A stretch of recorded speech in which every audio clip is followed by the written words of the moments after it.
صل على محمد وعلى آل محمد كما صليت على إبراهيم وعلى آل إبراهيم إنك حميد مجيد اللهم بارك على محمد وعلى آل محمد كما باركت على إبراهيم وعلى آل إبراهيم إنك حميد مجيد আমি মরুর বুকে ফেলবো কদম হই না যতই খোদা বান্দায় অধম আমি মরুর বুকে ফেলবো কদম হই না যতই খোদা বান্দায় অধম খোদার হাবিবকে ভেবে ভেবে খোদার হাবিবকে ভেবে ভেবে সাজব নবীর উম্মত হিসেবে আমি মরুর বুকে ফেলবো কদম হই না যতই খোদা বান্দায় অধম কন্যা শিশু বিনা দোষে ভূতলে চাপা পড়া করলেন রোধ মানবতাবোধ উষ্ঠ হল ধরা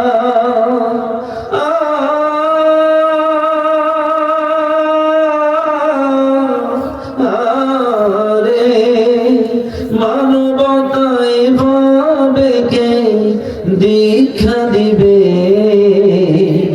সাজব নবীর উম্মত হিসেবে আমি মরুর বুকে ফেলবো কদম হই না যতই খোদা বান্দায় অধম আমি মরুর বুকে ফেলবো কদম হই না যতই খোদা বান্দায় অধম আলহামদুলিল্লাহ সুম্মা আলহামদুলিল্লাহ দক্ষিণ মুকুটপুর টেপুপাড়া বাইতুল জামে মসজিদ ও তাফসীরুল কোরআন মাহফিল কমিটির উদ্যোগে আয়োজিত আজকের এই 4 দিন ব্যাপী বিশাল ঐতিহাসিক তাফসীরুল কোরআন মাহফিলের তৃতীয় দিনে সুযোগ্য সম্মানিত সভাপতি আজকে মাহফিলের সম্মানিত প্রধান অতিথি বিশেষ অতিথিবৃন্দ মঞ্চে উপস্থিত এলাকার সুনামধন্য ব্যক্তিবর্গ মুরব্বিয়ান ইকরাম উলামায়ে ইকরাম উলামায়ে আযম বিশেষ করে আমার আগে অত্যন্ত গুরুত্বপূর্ণ আলোচনা শুনি আপনাদেরকে মুগ্ধ করেছেন লালমনিরহাটের কৃতি সন্তান প্রখ্যাত আলেমে দ্বীন জনাব হযরত মাওলানা আব্দুর রশিদ সাহেব আমরা দোয়া করছি আল্লাহ তাআলা তার শরীর স্বাস্থ্য কন্ট্রোলে হেফাজত করুন বলেন আল্লাহুম্মা আমিন গোটা বিশ্বব্যাপী কোরআনের দাওয়াত পৌঁছে দেওয়ার তৌফিক দান করুন বলেন আমিন আলোচনা করেছেন আর অন্যান্য উলামায়ে ইকরাম আজকের মাহফিলের ডানে বামে সামনে উপস্থিত দূর দূরান্ত থেকে আগত দিনদার মুত্তাকিন পরেজগার ভাই ও বাবাজিরা পদ্মার আড়ালে শ্রদ্ধা আমার সম্মানিত মা ও বোনেরা সকলকে সুন্নাত তরিকা অনুযায়ী সালাম জানাই। আসসালামু আলাইকুম ওয়া রাহমাতুল্লাহি ওয়া বারাকাতুহু। সর্বপ্রথম শুকরিয়া আদায় করি সেই আল্লাহ সুবহানাহু ওয়া তাআলার দরবারে, যেই আল্লাহ তাআলা আপনাকে আমাকে অত্যন্ত দয়া করে মায়া করে এই কুরআনুল কারীমের মাহফিলে জান্নাতি বাগানে আসার এবং বসার তৌফিক দিয়েছেন, যিনি সে মহান মালিকের দরবারে প্রাণ খুলে সমস্বরে সমবেত আওয়াজে সমবেত চেষ্টায় জীবনের শ্রেষ্ঠ শুকরিয়ার ঝাঁটাটা আল্লাহ তাআলার আরশ আজিমে পৌঁছায় দেয়। চিৎকার মেরে বলুন আলহামদুলিল্লাহ। আরেকটু জোরে বলুন আলহামদুলিল্লাহ। দুরূদ ও সালাম পাঠ করি সে মহান মানবতার মুক্তির দূতের জন্য, যিনি আমার আপনার সকলের কিয়ামতের কঠিন মুসিবতের সময় একান্ত সুপারিশকারী প্রিয় নবী নবী মুহাম্মদুর রাসূলুল্লাহ সাল্লাল্লাহু আলাইহি ওয়াসাল্লাম। মাগফিরাত কামনা করি সেই সকল ভাইদের জন্য যারা দ্বীনের জন্য, ইসলামের জন্য প্রাণ দিয়ে শহীদ হয়েছেন। আল্লাহ তাআলা তাদের সকলকে জান্নাতুল ফিরদাউসের সর্বোচ্চ মর্যাদা দান করুন, বলেন আল্লাহুম্মা আমিন। আর জোরে বলেন আল্লাহুম্মা আমিন। এই মাহফিলে আসতে পেরে আপনারা খুশি না বেজার? সবাই বলেন আলহামদুলিল্লাহ। আপনারা দূর দূরান্ত থেকে কষ্ট করে এই কোরআনুল কারীমের মাহফিলে এসেছেন কোরআন শোনার জন্য। এই কোরআন গোটা বিশ্ববাসীর জন্য হেদায়েত। এই কোরআন আমার আপনার জন্য জান্নাতে যাওয়ার উসিলা। এই মাহফিলে যারা আসছেন শেষ অবধি থাকবেন তো ইনশাআল্লাহ? কারা কারা থাকবেন না দুহাত তুলেন তো।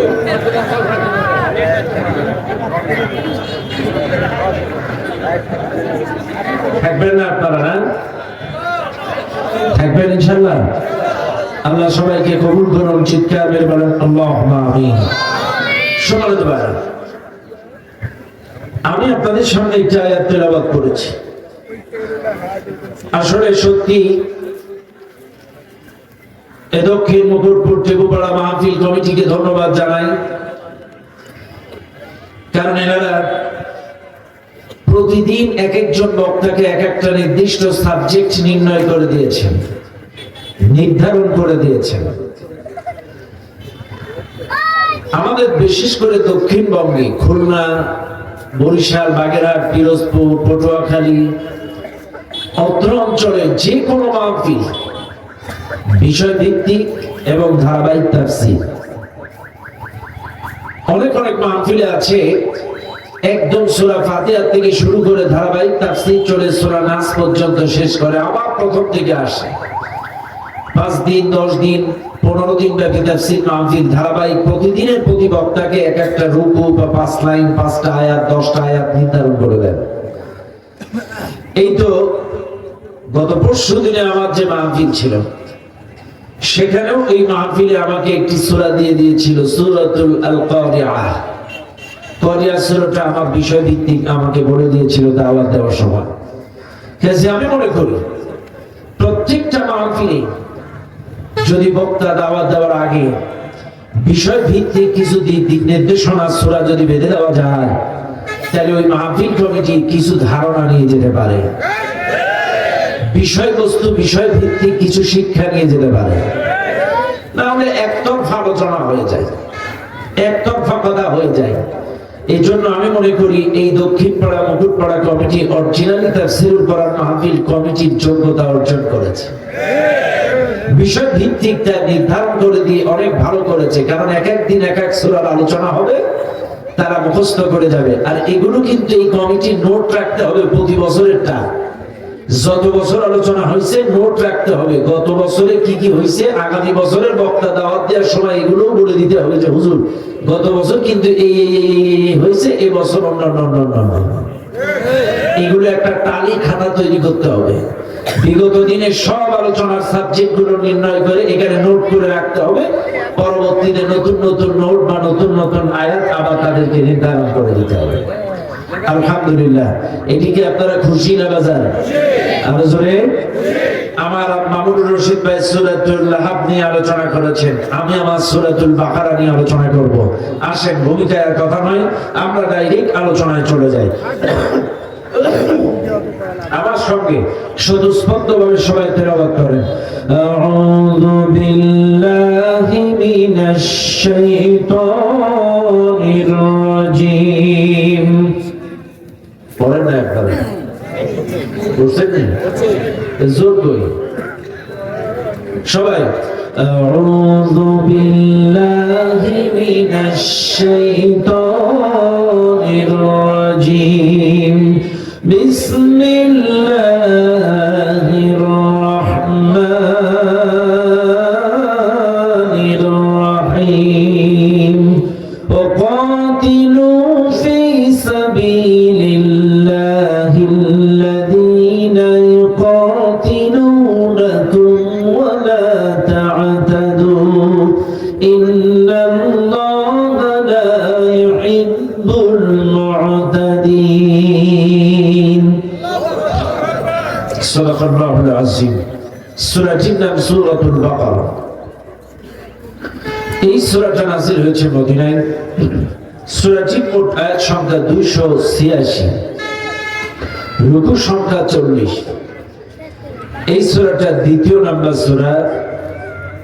এই সূরাটার 190 নাম্বার আয়াত আমি আপনাদের সামনে তেলাওয়াত করেছি। আল্লাহ তাআলা বলেন, ওয়াকাতিলু ফি সাবিলিল্লাহিল্লাযীনা ইউকাতিলুনাকুম ওয়া লা তা'তাদু। তোমরা আল্লাহর রাস্তায় লড়াই করো তাদের বিরুদ্ধে যারা তোমাদের বিরুদ্ধে লড়াই করে। এবং ওয়া লা তা'তাদু, সীমালঙ্ঘন করো না। ইন্নাল্লাহা লা ইউহিব্বুল মু'তাদিন, নিশ্চয়ই আল্লাহ সীমালঙ্ঘনকারীদেরকে ভালোবাসেন না। এটা শাব্দিক অর্থ আমি আপনাদেরকে বলে দিলাম। এবার আসলে আমরা বিস্তারিত আলোচনায় চলে যাই। আল্লাহ তাআলা বলেন, ওয়াকাতিলু ফি সাবিলিল্লাহ। আমি আবারও বলছি, এই মাহফিলে বিএনপি, জাতীয় পার্টি, জামাত, 4 দল, 14 দল, তাবলীগ, সরমনাই, মাঝভান্ডারি, ফুরফুরা, আটরশি, দেওয়ানবাগী, গোলাপবাগী, রাজারবাগী, বিভিন্ন দলের মতের পথে তরিকার সিলসিলার মানুষ থাকতে পারে। যদি তাদের কথা কোরআনে থাকে আমি বলবো, যদি কারোর কথা না থাকে আমি কথা বলতে না পারি। যদি এই সমস্ত দলের কথা, বিএনপির কথা, তাবলীগের কথা, জামাতের কথা, সরমনার কথা, মাঝভান্ডারির কথা, আটরশির কথা, ফুরফুরার কথা, তাবলীগ জামাতের কথা, হেফাজতের কথা, এগুলো যদি কোরআনে থাকে, আমার আয়াতের তাফসীরে যদি থাকে, আমি বলবো কোন দলকে আমি খাটো করবো না, বৈষম্য রাখবো না।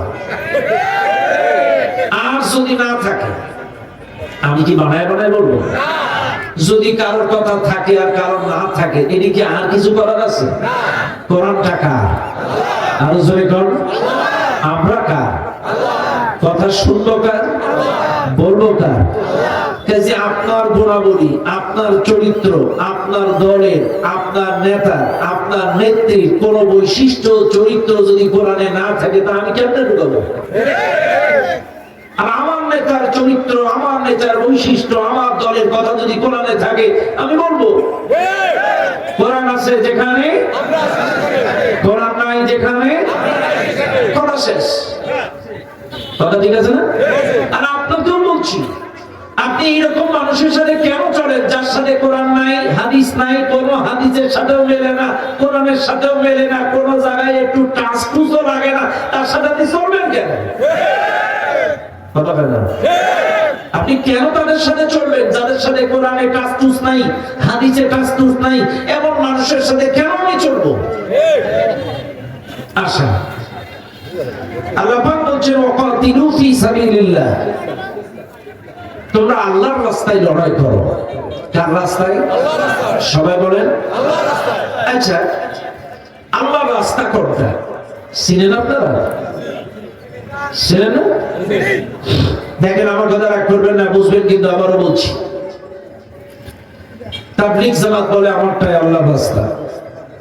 আবারও বলছি, কে তাবলীগ কে চরমনা জানেন। আমি কাউকে কটাক্ষ করে ক্রিটিসাইজ করে কথা বলি না, জাস্ট বোঝানোর জন্য। অনেক সময় অনেকের নাম নেই, কিন্তু কাউকে খাটো করার জন্য বলি না।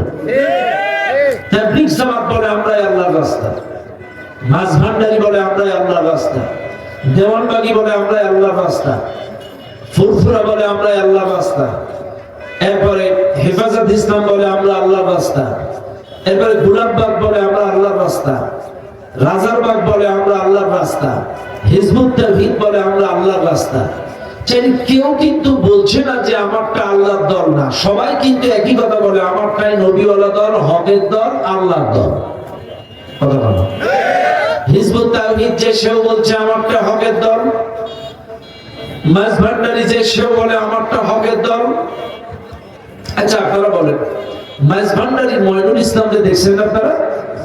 এই মঈনুল ইসলাম এক সাংবাদিক তারে যে প্রশ্ন করছে, আচ্ছা আপনারা তো বলেন আল্লাহর দল, হকের দল, তা আপনারা গাঁজা খেয়ে জিকির করেন কেন?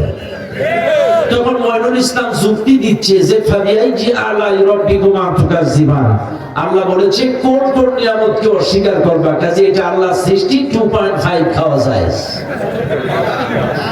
নাউজুবিল্লাহ। কত বড় বাটপা!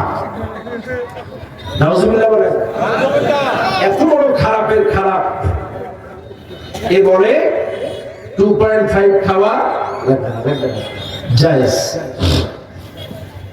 এরপরে সাংবাদিকরা আবার বলতেছে, যা বুঝলাম, কিন্তু আপনারা মেয়ে ছেলে পুরুষ একসাথে কেন জিকির করেন? রাগ করবেন না আপনারা, আপনাদের এলাকাকে ছোট করছেন। আমি গতকালকে এই যে আমার মিজান ভাই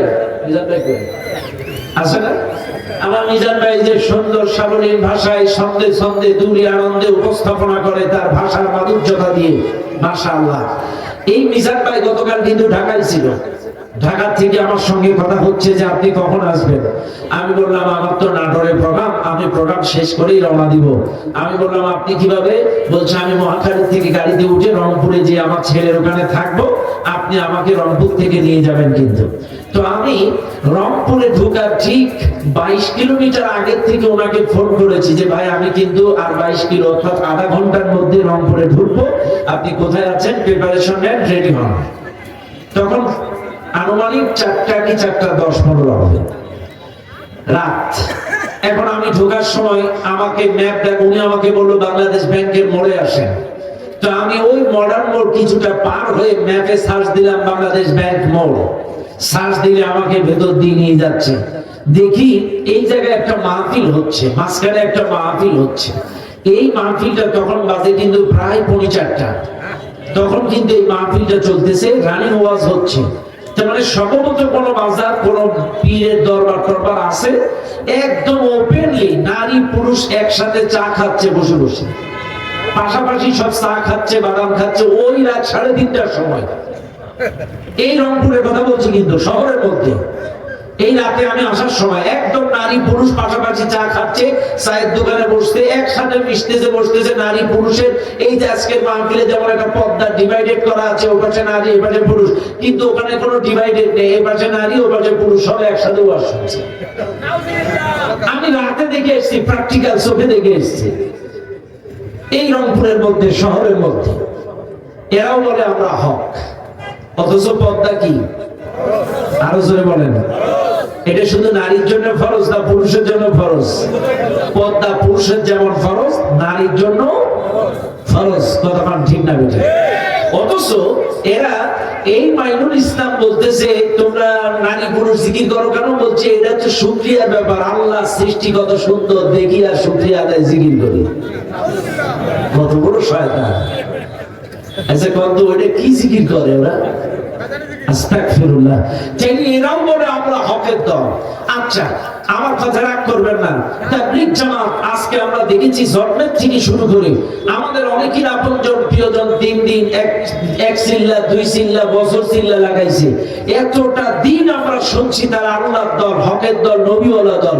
আচ্ছা হকের দল কেন মারামারি করবে? আমি কিন্তু ছোট করার জন্য বলছি না, বোঝানোর জন্য বলছি। কেন তারা চাপাতি রাতের বেলায় চাপাতি দিয়ে গুপাগুপি করবে?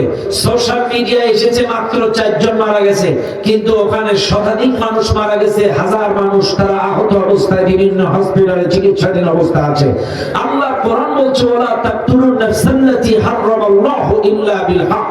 অন্যায়ভাবে মানুষ হত্যা করা হারাম, অন্যায়ভাবে মানুষ হত্যা করা হারাম, অন্যায়ভাবে মানুষ হত্যা করা হারাম। চাইলে এরা যদি আল্লাহর দল হবে, রাতের বেলায় এলো পাতারি ভাবে বয়োমুরব্বী মানুষগুলো যারা দূর দূরান্ত থেকে গেছে আল্লাহর কথা শুনবে, বয়ান শুনবে, যারা হেদায়েতের উপরে টিকে থাকবে, কেন এই মানুষগুলোকে এলো পাতারি ভাবে বলো? স্পষ্ট ভাষায় বলতে চায় যে বা যারা এলো এলোপাতাড়ি ভাবে কুপাইছে, আল্লাহর কসম। আর যাই হোক, যারা মানুষ হত্যা করে, মানুষকে এলোপাতাড়ি ভাবে কুপায়, এরা কখনো আল্লাহর দল হতে পারে না। কাজে আমরা এই মাহফিল থেকে স্পষ্ট দাবি চাই যে এই সন্ত্রাস সংগঠন সাতপন্থী গ্রুপকে অনতি বিলম্বে নিষিদ্ধ করা লাগবে। কথা বলেন ঠিক না বেঠিক? কারণ এই সাতপন্থী আগা মাথায় সন্ত্রাস, উগ্রপন্থী। আমরা দেখেছি এই সাতপন্থী বড় বড় নেতারা এই স্বৈরাচার শাসক জালেম খুনি হাসিনা সরের সাথে ওপেনলি তারা ঘোরাফেরা করেছে একসঙ্গে। ওদের মদস্ত একদম মদস্পুষ্ট এক শ্রেণীর এই হচ্ছে সাতপন্থী গ্রুপ। কথা বলেন ঠিক না? যারা মানুষ হত্যা করে, যারা এলোপাতাড়ি ভাবে এই মুরব্বীগুলো বাচ্চাগুলো হত্যা করতে পারে, তারা আজ যাই হোক, এরা কখনো আল্লাহর দল হতে পারে না। কথা বলেন ঠিক না? চাইলে এই বিদ্রোহী গ্রুপকে অনতি বিলম্বে নিষিদ্ধ করা লাগবে, করতে হবে। কারণ এরা সন্ত্রাস। যারা মানুষ হত্যা করে এরা কোনো ভালো মানুষ হতে পারে না। খেয়াল করেন। এরপরে এই পৃথিবীতে সবাই সবার দিক থেকে নিজেদেরকে দাবি করে আল্লাহর দল, কিন্তু খেয়াল করেন তো ও মুসলমানেরা, এই মাহফিলে যারা আছেন একটু বেরেন দিয়ে ভালো করে খাটায় বলেন কোরআনটা কার? আরো জোরে কোন কার? আল্লাহ। এখন আসেন, আমার মিজান ভাই একটা ঔষধ কোম্পানিতে চাকরি করে। এই কোম্পানির নাম কি মিজান ভাই?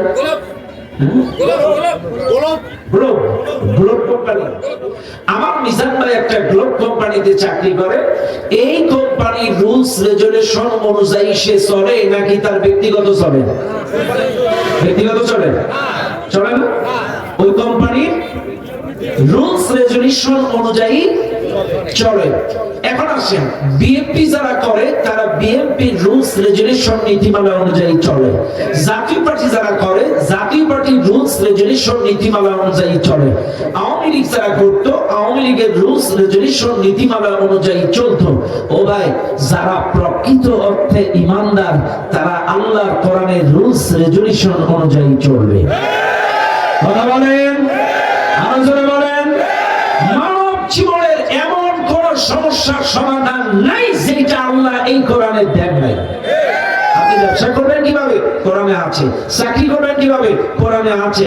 এর বিচার করবেন কিভাবে? কোরআনে আছে। দেশ চালাবেন কিভাবে? কোরআনে আছে। পররাষ্ট্র নীতি চালাবেন কিভাবে? কোরআনে আছে। সংস্কৃতি কিভাবে চলবে? কোরআনে আছে। শিক্ষানীতি কিভাবে চলবে? কোরআনে আছে। মানব জীবনের যা দরকার, কারণ এই জিনিসটা, এই প্রোডাক্টটা যিনি বানিয়েছেন, এই প্রোডাক্টটা কেমনে চলবে কে ভালো জানে? আরো জোরে বলেন।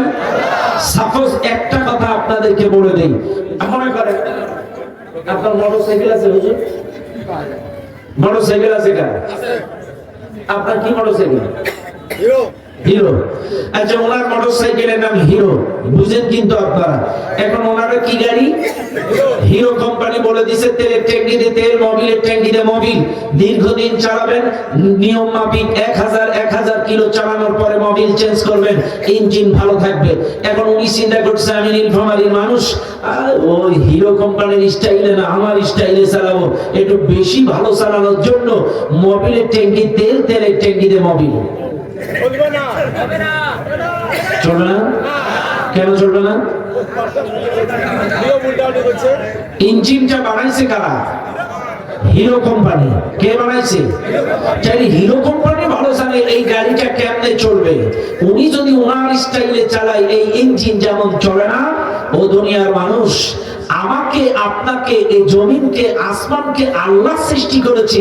কাজে এই ইঞ্জিন 3.5 হাত ইঞ্জিন কেমনে চলবে, কেমনে ভালো থাকবে, কেমনে ঠান্ডা থাকবে, এটা কে ভালো জানে? আরো জোরে কোন? তাইলে ওই ইঞ্জিনের যেমন একটা অয়েল আছে, আল্লাহ বলতেছে এই মানব জীবনটা ঠান্ডা রাখতে গেলে, এই মানব জীবন শান্তিতে থাকতে গেলে আমিও একটা নোটবুক দিয়েছি, গাইডলাইন দিয়েছি, দিক নির্দেশনা দিয়েছি। এই গাইডলাইন অনুযায়ী যদি চলো, এই মানব জীবনও শান্তিতে থাকবে। কোনো রাহাজারি থাকবে না, খুনাখুনি থাকবে না, ধর্ষণ থাকবে না, চাঁদাবাজি থাকবে না, কিচ্ছু থাকবে না।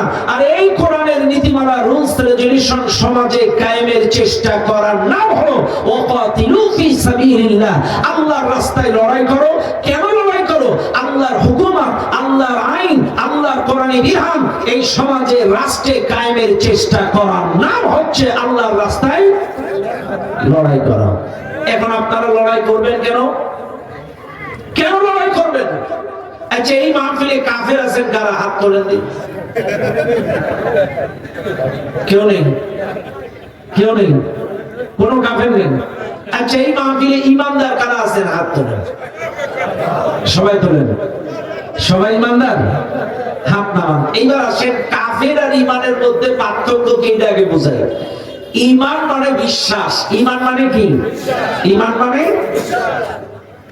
আর ইমান তুমিনা বিল্লাহ, আল্লাহর উপরে বিশ্বাস, ওয়া মালাইকা, আল্লাহর ফেরেশতাদের উপরে বিশ্বাস, ওয়া কুতুবি, আল্লাহর কোরআনের প্রতি বিশ্বাস, ওয়া রুসুলি, আল্লাহর রাসূলের প্রতি বিশ্বাস, ওয়াল ইয়াউমিল আখির, আখিরাতের উপরে বিশ্বাস। আপনাদের কি আল্লাহর উপরে বিশ্বাস নাই? কিতাবের উপরে বিশ্বাস নাই? রাসূলের উপরে বিশ্বাস নাই? এরপরে আখিরাতের উপরে বিশ্বাস নাই? চাইলে যদি থাকে আপনারা ইমানদার। আর যারা আল্লাহ বিশ্বাস করে না, আখিরাত বিশ্বাস করে না, রাসূল বিশ্বাস করে না, কোরআন বিশ্বাস করে না, এরা কাফের। চাইলে এই মাহফিলে কোনো কাফের নাই। আপনারা বলেছেন সবাই কি ইমানদার। আপনারা যদি ইমানদার হন, কোরআন বলতেছে আল্লাযীনা আমানু ইউকাতিলুনা ফি সাবিলিল্লাহ, যারা ইমানদার তারা আল্লাহর রাস্তায় লড়াই করবে। এটা নফল নয়, সুন্নাত নয়, প্রত্যেকটা ইমানদারের জন্য ফরজ। আমি আবারও বলছি, এই মাহফিলে বিএনপি থাকতে পারে, জাতীয় পার্টি থাকতে পারে, জামাত ইসলাম থাকতে পারে, কিন্তু আমার কোনো আপত্তি নাই। কিন্তু যদি আপনারা ইমানদার হন, আল্লাহকে বিশ্বাস করেন, আখিরাতকে বিশ্বাস করেন, রাসূলকে বিশ্বাস করেন, জিম্মাদার হন, আপনার জন্য আল্লাহর রাস্তায় লড়াই করতে হবে। এটা কোরআন, আল্লাযীনা আমানু ইউকাতিলুনা ফি সাবিলিল্লাহ, অবশ্যই আল্লাহর রাস্তায় কোরআন কায়েমের জন্য লড়াই করা লাগবে। এটা আপনার জন্য ফরজ। আপনারা কিন্তু বলেছেন আমরা ইমানদার। কি বলেছেন?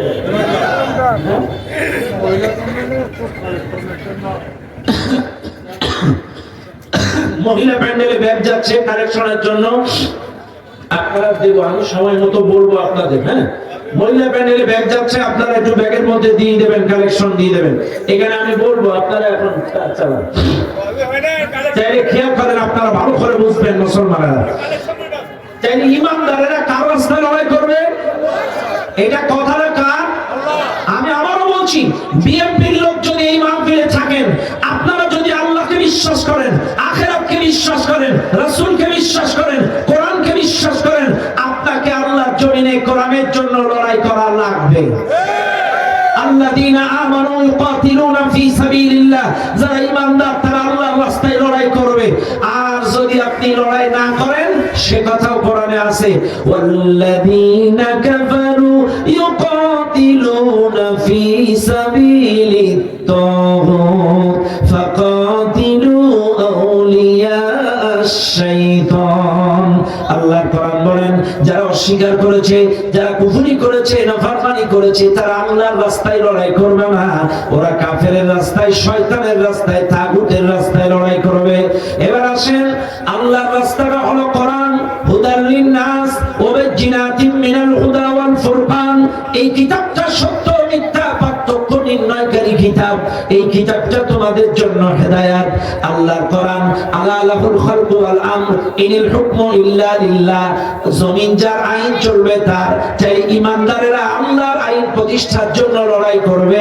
আর যাদের মধ্যে ঈমান নাই, তারা তাগুতি মতাদর্শ, শয়তানি মতাদর্শ, ব্যক্তিগত মতাদর্শ কায়েমের জন্য লড়াই করবে। এবার আসেন, তাগুত কি? তাগুত হচ্ছে সীমালঙ্ঘনকারী। খেয়াল করেন, মানুষ কখন তাগুত হয় একটু খেয়াল করবেন আপনারা।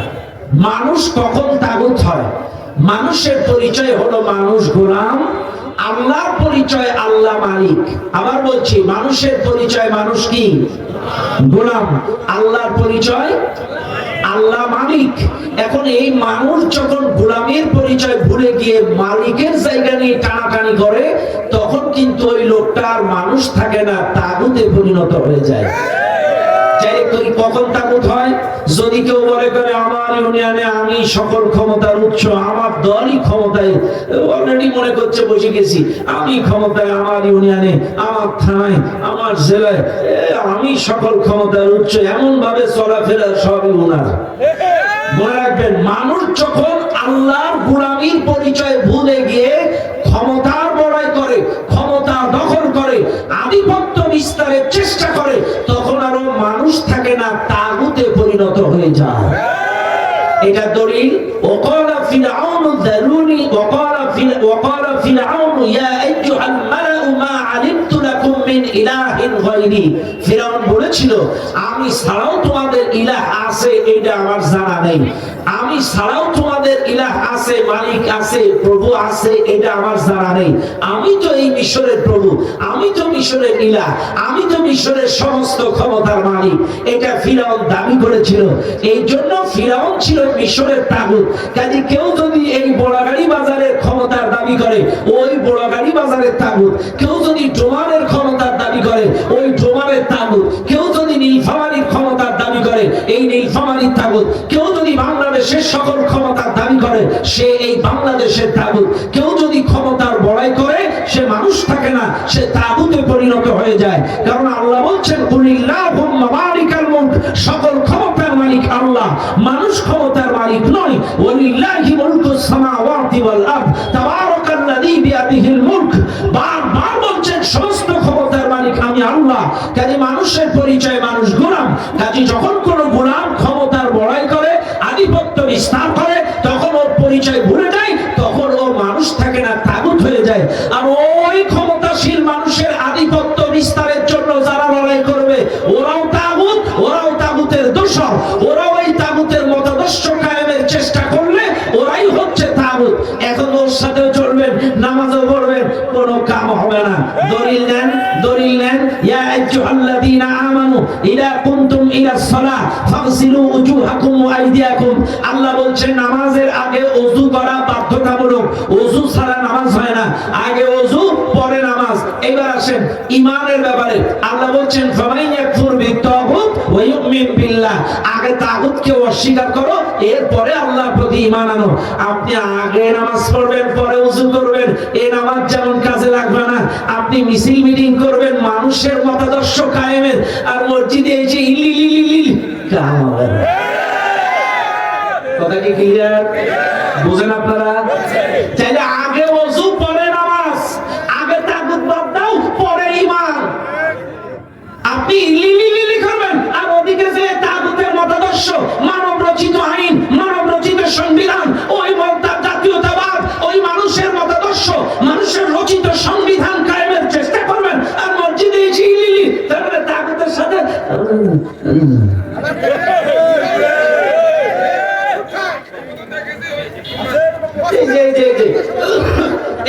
এই বোতলের মধ্যে যদি অর্ধেকটা প্রস্তাব আর অর্ধেকটা গরুর দুধ থাকে, আপনারা কয়জন খাবেন? কেন খাবেন না? কেন? কি আছে? প্রস্রাব থাকার কারণে অর্ধেকটা দুধের কোনো দাম।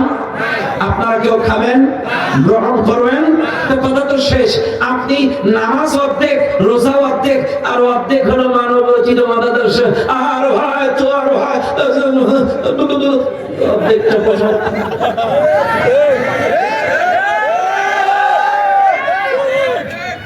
আমি একটা বাজে কথা বলি না। আল্লাহ বলছেন ফামান ইয়াকফুর বিত্তাগুত ওয়া ইউমিন বিল্লাহ। আগে তাগুতকে অস্বীকার করো, এরপরে আল্লাহর প্রতি ঈমান আনো। তুমি তাগুতের সাথে থাকবা, আবার মসজিদে না।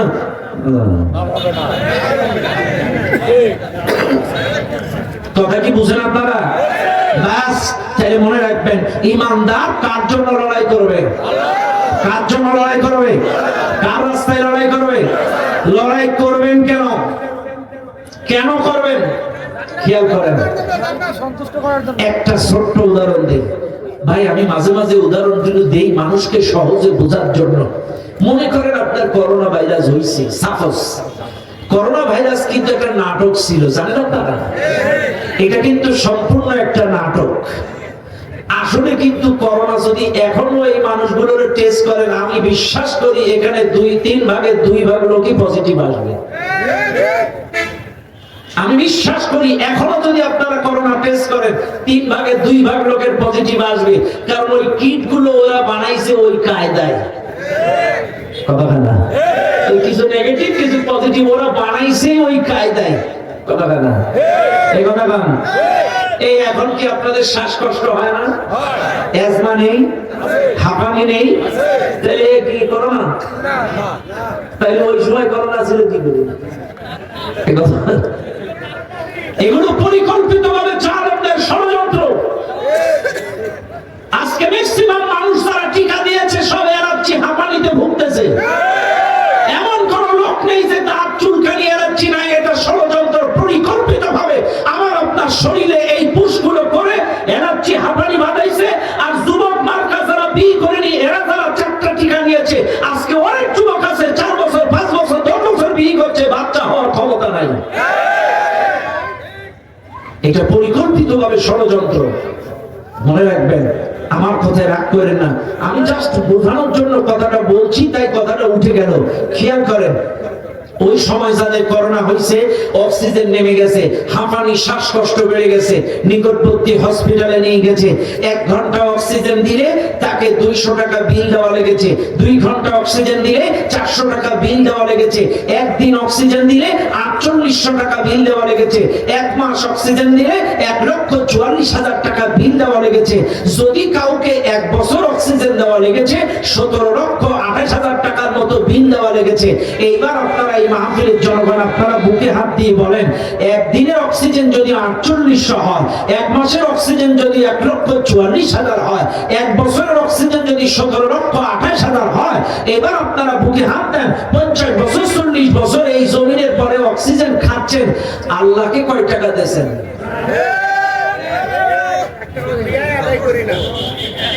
1 টাকাও অক্সিজেনের বিল আল্লাহকে দিবেন?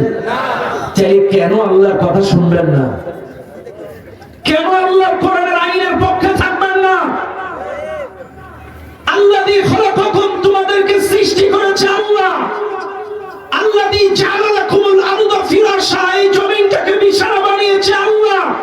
ওয়াস সামাআ বিনাআ, আসমানটাকে ছাদ বানিয়েছে আল্লাহ। ফাখরাজা বিহি মিনাস সামারাতি রিজকান লাকুম, এই জমিন থেকে ফসলের মাধ্যমে রিজিকের ব্যবস্থাও করে আল্লাহ।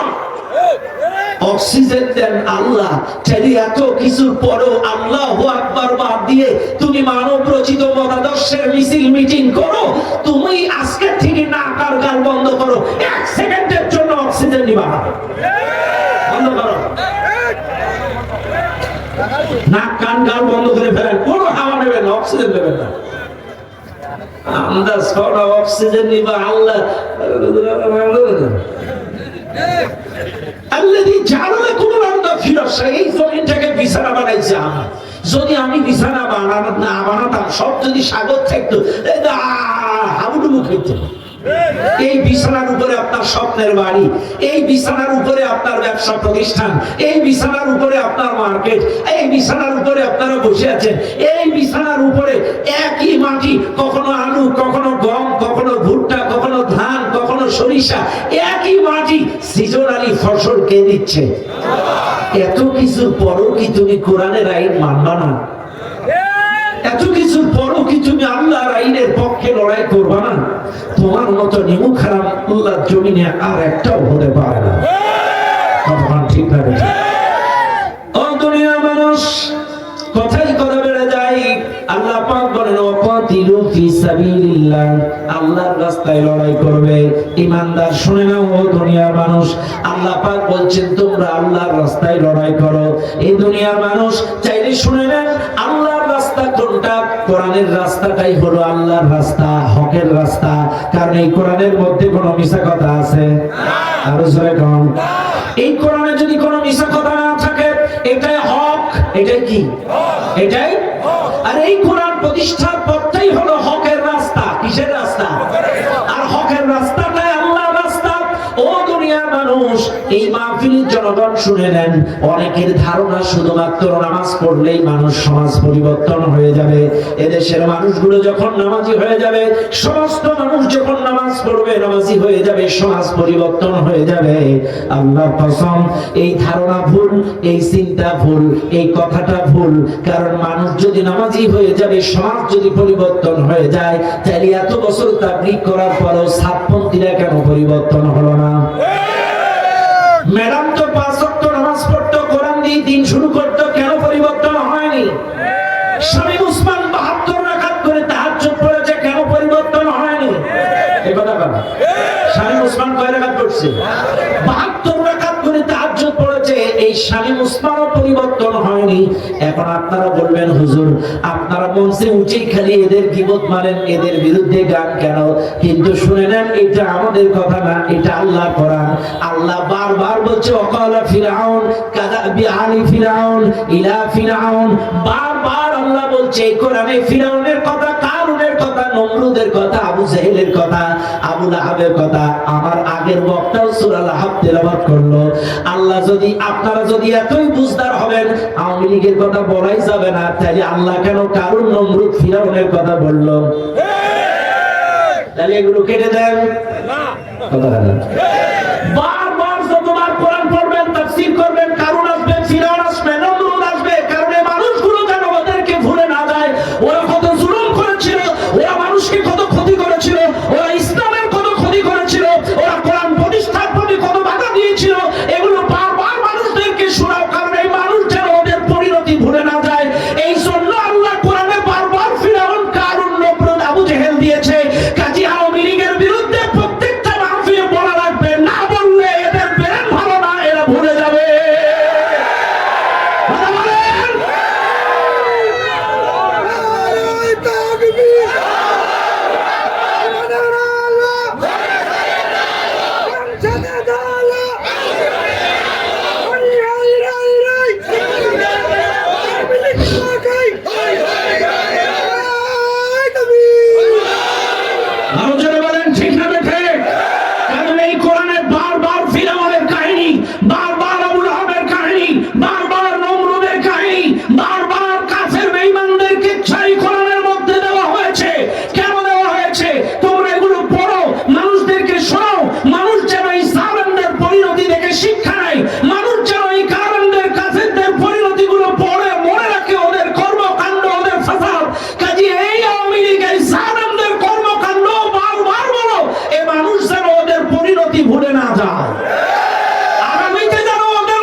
বেশি অতিরঞ্জিত না, কথা বলেন।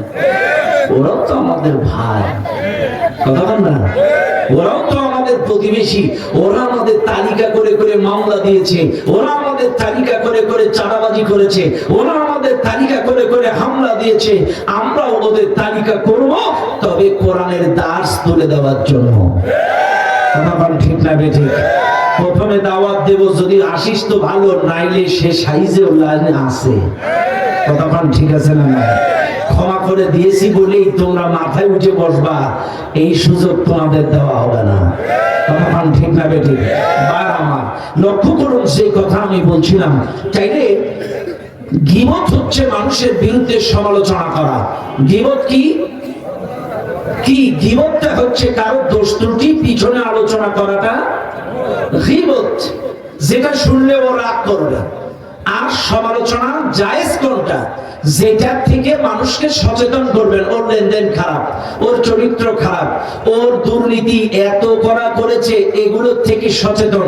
ওদের কর্মকাণ্ড, যেমন আবু জেহেলের কর্মকাণ্ড, ফিরআউনের কর্মকাণ্ড, আবু লাহাবের কর্মকাণ্ড থেকে জাতিকে কিয়ামত পর্যন্ত যেমন সচেতন করা জায়েজ, এই জালেমদের পাতানো ফাঁদ থেকে, কর্মকাণ্ড থেকে এই জাতিকে কিয়ামত পর্যন্ত সচেতন করা জায়েজ। এটা গীবত না। কথা ক্লিয়ার? কারণ ওদের কর্মকাণ্ড থেকে সচেতন করতে হবে। কারণ দেখেন, ওদের পাতানো ফাঁদে পা দিয়েছিল পুলিশ শ্রমিকালারা, ওরা ভালো হয়ে গেছে। ওদের পাতানো ফাঁদে পা দিয়েছিল রিকশাওয়ালারা, ওরা ভালো হয়ে গেছে। ওদের পাতানো ফাঁদে পা দিয়েছিল আনসারেরা, ওরা ভালো হয়ে গেছে। ওদের পাতানো ফাঁদে 16টা বছর পা দিয়েছিল এই হিন্দু সনাতন ধর্মীয় ভাইরা, ওরা মনে করেছিল ওদের কাছে আমরা নিরাপদ। কিন্তু এখন প্রত্যেকটা সনাতন ধর্মীয় ভাইরা বলছে আমাদেরকে ওরা এতদিন ব্যবহার করেছে। বিশ্বজিৎকে হত্যা করেছে কারা? ওরাই। এই যে কোর্টের মধ্যে যত ষড়যন্ত্র যা কিছু হচ্ছে, যেখানে যা সব কিন্তু কিনতেছে ওরাই। আমার কথা রাগ করবেন না। এই গোটা বাংলাদেশে অনেক জিহাদি বক্তা আছে, এরা এই 16টা বছর ওয়াজ করেছে আওয়ামী লীগ মুসলমান না, ওরা ইমানদার না, ওরা মুসলমান না। আমি এটার বিরোধিতা করতাম, প্রোটেক্ট করতাম যে না, একটা দলকে কখনো অমুসলিম বলা ঠিক না, ওরাও তো মুসলমান। এটা আমি ওদের বিরোধিতা করতাম। কিন্তু 2024 সালে এসে বলছি যে না, ওই জিহাদি বক্তাদের ওয়াজ ঠিক আছিল, আসলে ওরা মুসলমান না। এখন বলবেন কেন দলিল দেন? আপনারাই বলেন। রিকশাওয়ালা হয়েছিল মেনে নিছি, আনসার হয়েছিল মেনে নিছি, কুলি হয়েছিল মেনে নিছি, কিন্তু মুসলমান কখনো ইসকনের সদস্য হয়ে জয় শ্রীরাম বলতে পারে? ওর কি মুসলমানিত্ব থাকে? কেন ওরা কিসের মুসলমান? কথা বানা। যারা তাদের মুসলমানিত্ব ভুলে গিয়ে ইসকনের সদস্য হয়ে গেরুয়া রঙের কাপড় পরে রাস্তায় নামে, ওরা কখনো মুসলমান হতে, এটাই তার বাস্তব প্রমাণ। কাজে আমি বলবো, মন্দিরের পাশে মসজিদ, মসজিদের পাশে মন্দির। আমরা কখনো কোন মন্দির ভেঙে মসজিদ বানাইনি, আমরা কখনো তাদের পূজা বন্ধ করে দিয়ে আমাদের ইবাদত করিনি। ওরা ওদের মতো চালাইছে, আমরা আমাদের মতো চালাইছি। কাজে এদেশ আমার, এদেশ তোমার, এদেশ সুন্দর করে চালায়, কারোর প্রতি আমাদের বিদ্বেষ নাই। কিন্তু 90% মুসলমানের দেশে 5%, 10% বেধর্মী হয়ে এদেশটাকে ফাসাদ সৃষ্টি করার চেষ্টা করলে, এদেশের দাদাগিরি চালানোর চেষ্টা করলে আমরা কিন্তু সেটা মেনে নেব না। 90% মুসলমানের দেশে মাত্র 5% মানুষ তোমরা মাদকবাড়ি চালাইলে সেটা আমরা মেনে নেব না। কাজে তোমার অধিকার তোমার, আমার অধিকার আমার, এদেশ সবার। আমরা দেশটাকে সুন্দর করে গড়ব, কারোর ষড়যন্ত্রে পা দেব না। কথা বলেন ঠিক না বেঠে? ধৈর্যের সাথে মোকাবেলা করতে হবে। কথা কান ঠিক না বেঠে? ভাইরা আমার, লক্ষ্য করেন, ওয়াকাতিলু ফি সাবিলিল্লাহ। কার রাস্তায় লড়াই করো? কার রাস্তায়? আল্লাহর রাস্তায়। এখন আসেন, আল্লাহর রাস্তা কোনটা? আমি কিন্তু এটাই বুঝাচ্ছি আপনাদেরকে। চাইলে কোরআনের পথ চাই, আল্লাহর পথ। কোরআনের পথ চাই, হকের পথ। কোরআনের পথ চাই, সত্যের পথ। কোরআনের আইন কায়েম করতে হবে প্রত্যেকটা ইমানদারের জন্য ফরজ। ও মুসলমানেরা, চাইলে এইবার আসেন আপনাদেরকে বলে যাই। সম্মানিত ভাইরা আমার, বাবাজিরা আমার, 2 নাম্বার আল্লাহ পাক বলেন, ওয়াকাতিলু ফি সাবিলিল্লাহিল্লাযীনা ইউকাতিলুনাকুম। আল্লাহ বলেন তোমরা আল্লাহর রাস্তায় লড়াই করো তাদের বিরুদ্ধে যারা তোমাদের বিরুদ্ধে লড়াই করে। এইবার প্রশ্ন আসতে পারে, হুজুর আল্লাহর রাস্তায় আমাদের বিরুদ্ধে লড়াই করে কারা? আপনি একটু দেখায় দেন, ধরায় দেন। 1 নাম্বার শুনে নেন মুসলমানেরা, 1 নাম্বার আল্লাহর রাস্তায় লড়াই, আল্লাহর দ্বীন প্রতিষ্ঠার পথে, হক প্রতিষ্ঠার পথে, সত্য প্রতিষ্ঠার পথে, কোরআনের আইন কায়েমের পথে বাধা দেয় কারা? 1 নাম্বার আল্লাহ কোরআন বলেন, ওয়ালা তারদা আনকাল ইয়াহুদু ওয়ালান নাসারা হাত্তা তাত্তাবিআ মিল্লাতাহুম। আল্লাহ কোরআন ডাকতে বলে, ইহুদি খ্রিস্টান বিজাতিরা আল্লাহর রাস্তায়, হকের রাস্তায়, সত্যের রাস্তায় বাধা দেয় তখন যখন ওই দেশের মানুষ তাদের ইচ্ছা মতো না চলে, ওদের ইচ্ছা মতো অনুসরণ না করে, অর্থনীতিতে ওদের অনুসরণ না করে, শিক্ষানীতিতে তাদের অনুসরণ না করে, রাজনীতিতে তাদের অনুসরণ না করে, সংস্কৃতিতে তাদের অনুসরণ ইত্তেবা না করে। যখন কোন মুসলিম দেশ, মুসলিম সংখ্যাগরিষ্ঠ দেশ যখন ইহুদি খ্রিস্টান জাতি বিধর্মীয় অনুসরণ, অনুকরণ, ইত্তেবা ছেড়ে দেয়, তখন তারা সেই দেশে বিরোধিতা করা শুরু করে। আজকে এই বাংলাদেশের মানুষ কে কোন দল করেন জানি না, এতটা বছর আমাদের সাথে মামুদের সম্পর্ক ভালো, এখন কেন সম্পর্ক ভালো না?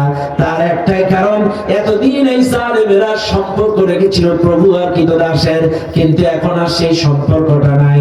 কারণ আগে শিক্ষানীতি চলতো তাদের ইশারায়, অর্থনীতি চলতো তাদের ইশারায়, রাজনীতি চলতো তাদের ইশারায়। এই জন্য তারা কোনো বিরোধিতা করে নাই, কিন্তু এখন আর তাদের ইশারায় শিক্ষানীতিও চলে না, রাজনীতিও চলে না, অর্থনীতিও চলে না। এই জন্য চলে রাগ করবেন না। 2024-এর প্রথম দিকে 35,000 কোটি টাকা দিয়ে বই ছাপাইছিল মামুদের দেশ থেকে। কত 35,000 কোটি টাকা দিয়ে বই ছাপাইছিল মামুদের দেশ থেকে। কেন বইয়ের মধ্যে সমকামিতা? কেন বইয়ের মধ্যে ঢোল তবলা? কেন মুসলমানদের বইয়ের মধ্যে, মাদ্রাসার বইয়ের মধ্যে কেন প্রতিমার ছবি? কেন বইয়ের মধ্যে দাখিল মাদ্রাসায় ঢোল তবলা? কেন দাখিল মাদ্রাসার পাঠ্যপুস্তকের মধ্যে নৃত্য? কেন এগুলো ছিল তাদের সংস্কৃতি, এটা ওদের কালচার? কেন আমাদের শিক্ষানীতিতে? কারণ বইগুলো ছাপাইছিল মামুদের দেশ থেকে, আর মামুরা মনের মতো করে তাদের সংস্কৃতি, তাদের শিক্ষা, তাদের কালচার।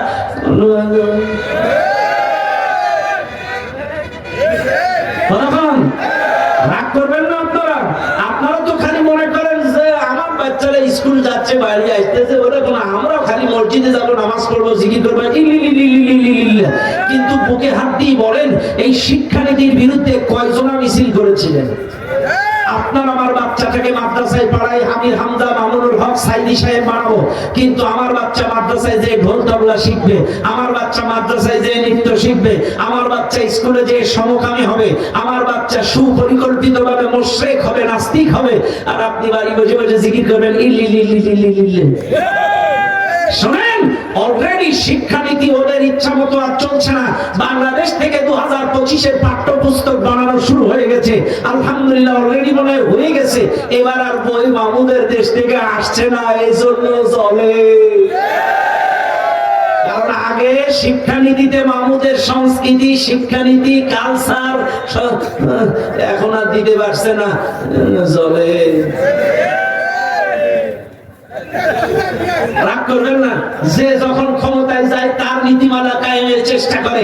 দেখেন না, 1971 সালের পর থেকে এই পর্যন্ত এতগুলো মুসলমান ধর্মমন্ত্রী হলো, আজ পর্যন্ত কোনদিন কোরআন শিক্ষা বাধ্যতামূলক করা নাই। কিন্তু একজন যোগ্য, দক্ষ, বিজ্ঞ আলেম আফম খালিদ হাসান সাহেব, উনি ক্ষমতায় ধর্ম উপদেষ্টা হওয়ার কারণে প্রত্যেকটা প্রতিষ্ঠানে কোরআন শিক্ষা বাধ্যতামূলক করেছে। এখান থেকে বোঝা যায় চোর ক্ষমতায় গেলে চুরির আইন পাস করে, যেমন ওরা লক্ষ লক্ষ কোটি টাকা পাচার করেছে। মাতার ক্ষমতায় গেলে মাদকের আইন শিথিল করে দেয়। লম্পট ক্ষমতায় গেলে পতিতালয়, আবাসিক গুলো উন্মুক্ত করে দেয়।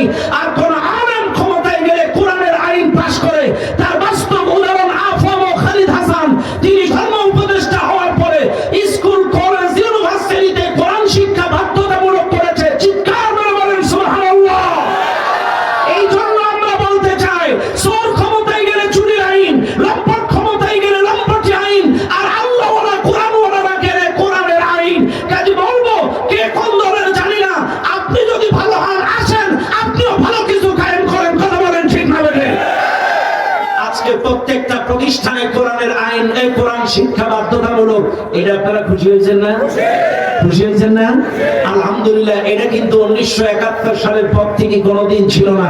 এতগুলো ধর্মমন্ত্রী হলো, প্রতিমন্ত্রী হলো, কেউ আজ পর্যন্ত 71 সালের পর থেকে এই পর্যন্ত কোরআন শিক্ষা বাধ্যতামূলক করে নাই। কিন্তু এই ধর্ম উপদেষ্টা 25 সাল থেকে সেটা চালু করবে। সুবহানাল্লাহ বলেন, আলহামদুলিল্লাহ বলেন। আর আমার চাইলে মামুদের কেন জ্বলে? শিক্ষানীতিতে এখন আর মামুদের হাত নেই। জ্বলে জ্বলে কথা কথা কেন? শিক্ষানীতিতে কোরআন শিক্ষা আছে রোদে বলে, তোমার কেন জ্বলে রে মামু?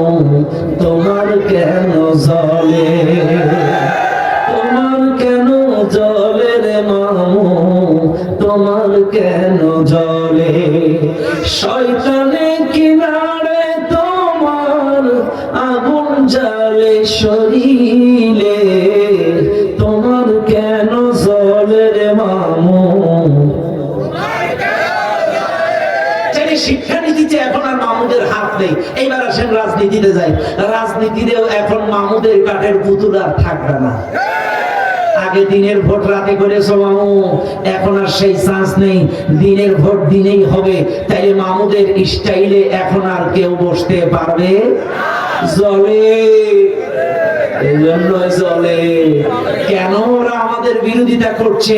চাইলে 1 নম্বর শিক্ষানীতিতে হস্তক্ষেপ বন্ধ, রাজনীতিতেও এখন তাদের কাঠের পুতুল আর বসবে না। তবে হ্যাঁ, এখনো যারা এ দেশের মানুষ মনে করছে মামুরা ক্ষমতায় বসাবে, আল্লাহর কসম, এ কথা যদি কোনো মুসলমানের বাচ্চা মনে করে, ওর ঈমান থাকবে না। কুলিল্লাহুম্মা মালিকাল মুলক তুতিল মুলকা মান তাশা ওয়া তানজিউল মুলকা মিম্মান তাশা। আল্লাহ বলেন সকল ক্ষমতার মালিক আমি আল্লাহ, যাকে ইচ্ছা ক্ষমতা দেই, যাকে ইচ্ছা কেড়ে নেই। আরে ক্ষমতার মালিক যদি মামুরা হবে, তাহলে কেন মামুরা ম্যাডামের চেয়ারটা ঠেকাই দেবেন না? তাহলে মামুরা যদি চেয়ার ঠেকাইতে না পারে, ইনশাআল্লাহ আগামী বাংলাদেশের চেয়ারে মামুদের কোনো হাত থাকবে না। এই জন্য চলে। তাহলে 2 নম্বর রাজনীতি চলে গেল। এইবার আসেন অর্থনীতিতে। এখন মাহমুদের আবাসিক হোটেলগুলো এখন কলকাতায়, এবারে ট্যাক্সি ড্রাইভারদের জলে, এবারে কসমেটিক্স ওরা কিন্তু মাখে না, ওরা সাবানও মাখে কিনা আমি কিন্তু ছোট করার জন্য বলছি না, ওদের দেশের মানুষ খুব হিসাবি। সকালবেলা ওরা ভাতই খায় না, চা আর মুড়ি দিয়ে চালায় দেয়। এই আমাদের দেশের লোক তো রিক্সাওয়ালাও ব্যানসন খায়, আর ওরা কোটিপতিরাও পাতার বেড়ি খায়। এত সামান, ওরা একটা পায়খানা ঘরও বানায় না, এখনো নদীর ধারে মানে। রাগ করবেন না। এখন ওই কলকাতার নিউ মার্কেট গুলো, শপিং মল গুলো এখন বাতি জ্বলে উঠেছে, এই জন্য জ্বলে। কসমেটিক্স মার্কেট জ্বলে।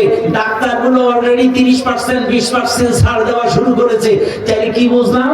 অর্থনীতিতে জ্বলে। এখন আমাদের দেশের রাশিয়া থেকে, চীন থেকে, পাকিস্তান থেকে পেঁয়াজ, এদিক থেকে ওদিক থেকে জিনিসপত্র আসছে। আপনারাই বুকে হাত দিয়ে বলেন, এই যে আমার ভাই একটু আগে এখান থেকে বললো কি মোটরসাইকেল? হিরো। আপনার বলবেন কি মোটরসাইকেল? বলবেন ইয়ামাহা। আপনার কি মোটরসাইকেল? বাজাজ। কাদের? মামুদের। এখন এই ইন্ডিয়া বলে না, মামুদের। শোনো না, মামুদের। কাদের? এবার আসেন, চাইলে আমরা যদি ওদের মোটরসাইকেল গুলো বন্ধ করে দেই, ওরা কি রাশিয়া চালাবে, জাপান চালাবে, আমেরিকা চালাবে, ইংল্যান্ড চালাবে? আমরাই চালাই। তাই এগুলো যদি বাণিজ্যিক ভাবে বন্ধ হয়ে যায়, এই জন্য চলে। অর্থনৈতিক ভাবে তাদের অর্থসই লস হচ্ছে, এই জন্য চলে। এইবার আসেন পররাষ্ট্রনীতিতে একটু চলতেছে, কারণ লালমনিরহাট পাশে না দূরে। লালমনিরহাটের এই এয়ারপোর্ট যদি চালু হয়ে যায়, সামরিক নীতিতেও চলে। কারণ ওরা বুঝতে পারতেছে এই এয়ারপোর্ট চালু হলে জ্বলবে, এই জন্য চতুর্দিক থেকে জ্বলে। আসলে আমরা কিন্তু ভারতের বিরোধিতা করি না, এটা তোমরা করছো, তাই পরিপ্রেক্ষিতে আমরা এগুলো বলতেছি। একটা দেশ এককভাবে চলতে পারে না, অবশ্যই পররাষ্ট্র নীতির দরকার। আমরা চাই ভারতের সাথে সম্পর্ক ভালো হয়ে যায়, প্রতিবেশীর সাথে আমরা খারাপ সম্পর্ক রাখতে চাই না। কারণ আল্লাহ বলেছে, আবুদুল্লাহ ওয়া লা তুশরিকু বিহি শাইআ ওয়া বিল ওয়ালিদাইনি ইহসানা ওয়া বিযিল কুরবা ওয়াল ইয়াতামা ওয়াল মাসাকিন ওয়াল জারি যিল কুরবা ওয়াল জারি জুনুবি। আল্লাহ বলেন প্রতিবেশীর সাথে ভালো ব্যবহার করো, বন্ধুদের সাথে ভালো ব্যবহার করো। আমরাও চাই তোমাদের সাথে ভালো ব্যবহার করতে। তবু প্রভু কি দাস না, বন্ধুত্বের সম্পর্ক, এর বেশি কিছু না। এই সম্পর্ক ভালো হোক, এটাও আমরা চাই। কতক্ষণ ঠিক না বেটি? আপনারা বললেন, হুজুর আপনি এতটা বিরোধিতা করলেন, আবার পক্ষে বলতেছেন। কারণ আমার শ্বশুর বাড়ি ও বাড়ি, এই জন্য চলে। আমার শ্বশুর বাড়ির সব ছাই গোষ্ঠী ওই বাড়ি, কিন্তু ওটা বড় বিষয় না। আগে আমার দেশ, দেশ যদি বাঁচে, শ্বশুর বাড়ি আবার হবে।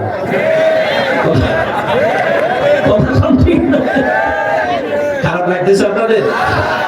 এই জন্য মনে রাখবেন, তাই না? আমি কিন্তু একটা অনার্থক অযৌক্তিক কথা বলছি না। ওয়ালান তারদা আনকাল ইয়াহুদ ওয়ালান নাসারা হাত্তা তাত্তাবিআ মিল্লাতাহুম। যখন মুসলিম কোন সংখ্যাগরিষ্ঠ দেশ, কোন মুসলমান দেশ যখন ইহুদি খ্রিস্টান বিজাতিদের ইত্তেবা, অনুসরণ, অনুকরণ ছেড়ে দেয়, অর্থনীতি, রাজনীতি, পরিবার নীতি, শিক্ষানীতি সব ছেড়ে দেয়, তখনই তারা বিরোধিতা করে। ভারতের বিরোধিতা করার কারণ কি খুঁজে পাইছেন? এর অনেক ব্যাখ্যা ছিল, খালি ভারত নিয়ে পড়ে থাকলে হবে না, আর একটু আগে যেতে হবে। আসেন, তাই ইহুদি খ্রিস্টানদের বিরোধিতা করার কারণ, যখন সব কিছুতে তাদের ইত্তেবা ছেড়ে দেবে, তখনই তারা সেই দেশে প্রতিবন্ধকতা সৃষ্টি করে। কথা মান ঠিক কিনা?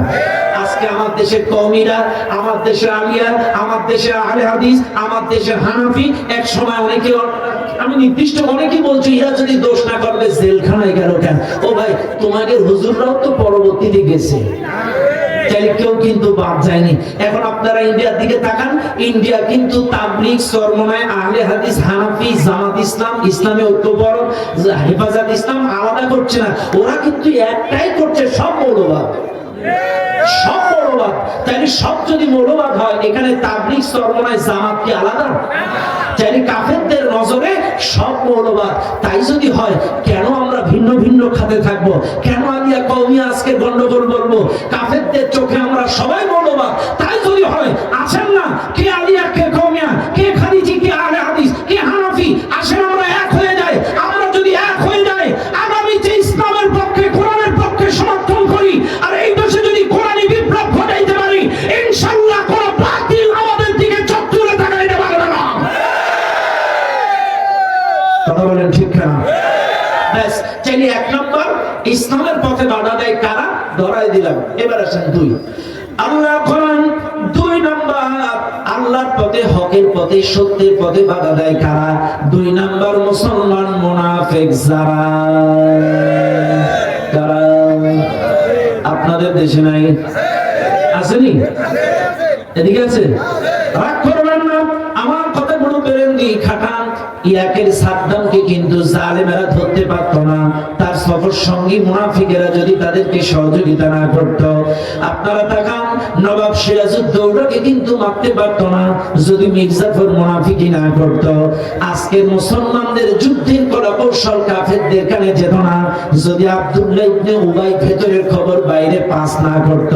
আমার নবী উহুদের ময়দানে মার খেত না যদি মুনাফিক আব্দুল্লাহ ইবনে উবাই মার্কা সাহাবারা তাদের পেছনের খবর, ভেতরের খবর বাইরে পাস না করত। আজকে আমার দেশে কোরআনের পাখি শহীদ আল্লামা দিলওয়ার হোসেন সাঈদী, এই কোরআনের অসংখ্য পাখিরা, ইসলামী আন্দোলনের অসংখ্য নেতা, নেত্রী, কর্মী, বিরোধী দলের মানুষেরা জেলখানায় জুলুমের শিকার হতো না। এই দেশের মুসলমান মুনাফিকেরা রাতের অন্ধকারে এদের তালিকাগুলো যদি জমা না দিত, আস্তে কম, আরো আস্তে কম। এই দেশে ইসলামী আন্দোলন করে কারা? আমেরিকা জানে না। এই নীলফামারীতে ইসলামী আন্দোলনের কর্মী কারা? এটা ইসরায়েল জানে না।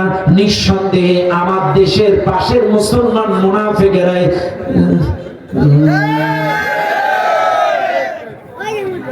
আমি 2 বার বাড়ি ছিলাম না, আজকেই রাতে বাড়ি ঢুকেছি, এ কথা তো মামুরা জানে না। ওরা জানলো কি করে? নিশ্চয় আমার বাড়ির পাশের মুসলমান মুনাফিকটাই।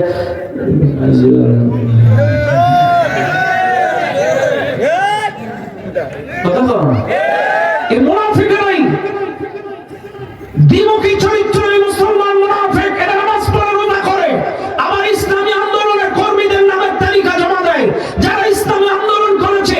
আবার এদের দোষ কি? এদের দোষ কি? এদের একটাই দোষ, আলা আলাহুল খালকু ওয়াল আমর। তোমরা দোষ দাও 2001 সাল থেকে 6 সাল পর্যন্ত দুটো মন্ত্রীর একটা টাকা দুর্নীতি ছিল না। দোষ দাও তোমরা যে বলো রক্ষাটে এ করে সে করে, একটা রক্ষাটার তথ্য তোমরা মুখে বলো, প্রমাণ দিতে পারো নাই। তোমরা বলেছো এরা রাজাকার, কিন্তু কোন তথ্য প্রমাণ তোমাদের কাছে নাই। রাজাকার প্রমাণ দাও। কোরআনের পাখি শহীদ আল্লামা দিলওয়ার হোসেন সাঈদী, তিনি তার লাশের, তার বড় ছেলের লাশের সামনে দাঁড়িয়ে বলেছিল, ও আল্লাহ, তোমার ইজ্জতের কসম, তোমার সম্মানের কসম, 1971 সালের ধুলাবাড়ি কাদা আমার গায়ে লাগে নাই, লাগে নাই, লাগে নাই। তারপর ওই কোরআনের পাখিটাকে যুদ্ধাপরাধীর মামলায় দেশ বছরের পর বছর রেখে পরিকল্পিতভাবে তাকে হত্যা করেছো। কোন ডকুমেন্টস তোমাদের কাছে ছিল না। এই এই এই সাঈদী সাহেব হুজুর মারা যাওয়ার 1 বছর পরে সাঈদী ফাউন্ডেশনে একটা বিশাল সমাবেশ হয়েছিল। তার আত্মার মাগফিরাত কামনার উদ্দেশ্যে একটা অনুষ্ঠান করেছিল। সেখানে আমার মতো গুনাহগারও আমি দাওয়াত পেয়েছিলাম। ওখানে 3 জন হিন্দু সাক্ষী এসেছিল সাঈদী সাহেবের বিরুদ্ধে, যারা সাক্ষী দিয়েছিল সুখরঞ্জন বালি সহ আরো কয়েকজন সাক্ষী। তারা স্পষ্ট স্টেজে এসে বলেছিল, আমাদের মাথায় বন্দুক ঠেকিয়ে আমাদের বাচ্চাগুলোকে গুম করে আমাদের কাছ থেকে ব্ল্যাকমেইল করে সাক্ষী নিয়েছে তারা। তাহলে পরিকল্পিতভাবে মিথ্যা সাক্ষ্য দিয়েছে। চাইলে কেন বিরোধিতা করো? এদের একটাই অপরাধ, জমিন যার আইন চলবে তার। এই কথা কি তাদের দলীয় স্লোগান, ব্যক্তিগত স্লোগান? এটা তো আপনি তো বুঝেন না এতদিন, কিন্তু এখন বুঝবেন। আপনি যদি ইমানদার হন, আপনারও দায়িত্ব জমিন যার আইন চলবে তার, এটা আপনারও দায়িত্ব। আপনি যদি ইমানদার হন। ভাইরা, আজকে কেন আজকে আপনারা বিরোধিতা করেন আমার বুঝে আসে না। কারণ শুনে নেন মুসলমানেরা, তাইলে 2 নাম্বার মুনাফিকেরাই এদের তালিকা জমা দিয়েছে। এই মুনাফিকেরাই ইসলামের সবচেয়ে ক্ষতি করেছে। ইসলামের ইতিহাস থেকে শুরু করে এই পর্যন্ত যুগে যুগে এই মুসলমান মুনাফিকেরা সবচাইতে ইসলামের পথে, ইসলাম প্রতিষ্ঠার পথে বাধা দিয়েছে। তার 2 নাম্বার প্রমাণ। মনে করেন আমাদের দেশে এমনও কিছু মুনাফিক আছে, সকালবেলায় ইয়াসিন والقرآن الحكيم إنك لمن المرسلين على صراط مستقيم تنزيل العزيز الرحيم لتنذر قوما ما أنذر آباؤهم فهم غافلون। সকালবেলায়, এবার সন্ধ্যাবেলায় ইদা ওয়াকাতিল ওয়াকিআ লাইসা লিওয়াকাতিহা কাযিবা খাফিলাতুন রাফিআ ইদা রুজ্জাতিল আরদু রাজ্জা ওয়া বুসাতিল জিবালু বাসসা।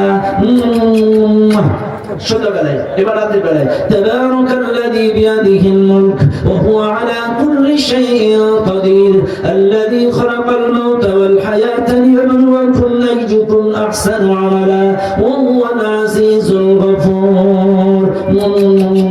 তাই সকালবেলায় কোরআন, সন্ধ্যায় কোরআন, রাতে কোরআন। যেই লোকটা এত মহব্বতের সাথে কোরআন পড়ে, আপনি তদন্ত করে দেখেন ওই লোকটা এই কোরআন প্রতিষ্ঠার কোনো ভূমিকাই করে না। কোরআন প্রতিষ্ঠার ব্যাপারে তার কোনো ভূমিকাই নাই। 1 টাকা ইয়ানা তো দেয় না, কোরআন প্রতিষ্ঠার কথা মাঠেও বলে না, ঘরেও বলে না, কোনো জায়গায় বলে না। এই মুনাফিকদের কারণেই আজকে ইসলাম প্রতিষ্ঠায় বাধা। এই কথা কম, এরাই বিরোধিতা করে। বুকে হাত দিয়ে প্রশ্ন করেন। আমি আপনাদেরকে বলি, এই দেশে দেখবেন অনেক মানুষ আছে, এরা মুখে বলে না কিন্তু ওদের কার্যক্রমে বোঝা যায় ওরা আনুষ্ঠানিক ইসলাম পছন্দ করে কিন্তু প্রতিষ্ঠানিক ইসলাম পছন্দ করে না। আনুষ্ঠানিকতা কি? নামাজের একটা আনুষ্ঠানিকতা আছে, আযান দিতে হয়, ওযু করতে হয়, জামাতের সাথে পড়তে হয়, একটা আনুষ্ঠানিকতা। এটার বিরোধিতা মুনাফিকেরা করে না। হজের একটা আনুষ্ঠানিকতা আছে, এটার বিরোধিতা ওরা করে না। রোজার একটা আনুষ্ঠানিকতা আছে, এটার একটা বিরোধিতা করে না। কিন্তু যেটা প্রতিষ্ঠা করতে হবে, রক্ত দিতে হবে, জান দিতে হবে, মাল দিতে হবে, এরপরে কোরআনী শাসন প্রতিষ্ঠা হবে। দেশ ভালো না, যুগের অবস্থা ভালো না, যেমনি পানি পড়ে তেমনি সাদা দাও। আস্তাগফিরুল্লাহ, লা হাওলা ওয়ালা কুওয়াতা, সুবহানাল্লাহ ওয়া বিহামদিহি, সুবহানাল্লাহিল আযীম।